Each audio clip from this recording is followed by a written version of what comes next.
I want to talk to you and me. Are we actually doing right by others, or are we just stopping their growth? So I ask you, if your friends or family are hurting, what do you do in order to help them? You ask them to go smoke, party, drink, drugs as a whole? 'Cause I'm gonna let you know that right now.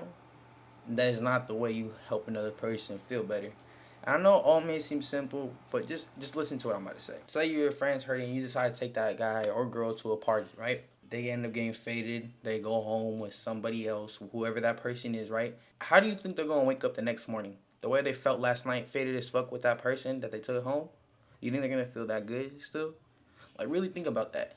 That's just temporary happiness. That shit is just going to mask the way they feel. So kind of understand, is that really what they need to be doing right now? Now, if my friend or family member is going through it, I'm gonna recommend them to start eating better food, working out, start a new hobby, educate themselves as a whole in any other aspect of life. This is stuff that's actually going to help them evolve as a person. Ask them who their friends are. I'm not going to say you have bad friends, but I'm going to say this. If you're going through it and you decide to go keep hanging out with your friends and all they're doing is going out, smoking, drinking, partying, that lifestyle, like really realistically, I'm not saying to kick those friends out of your life, not at all, because they may be your day ones or whatever it is. But that lifestyle that they live is not something you should be doing currently. So kind of reevaluate that situation as a whole and see, should I really be going out to these parties with my homies? You know what I'm saying? Or should I just have them come to my house and we just kick it, you know what I'm saying, instead of going to that party? Think about it a little differently.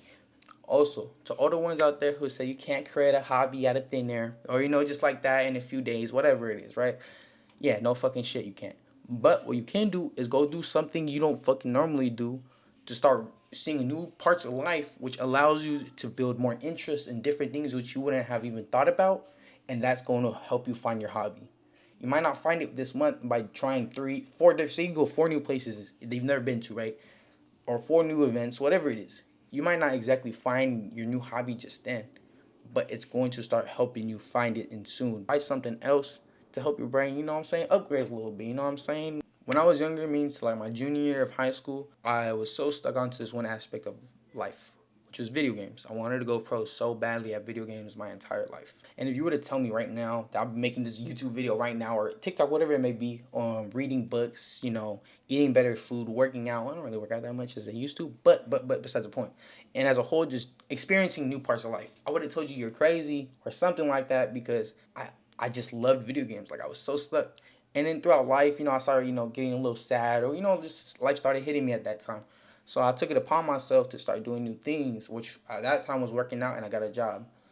And just those two things that alone have made me feel 10 times better than I ever did.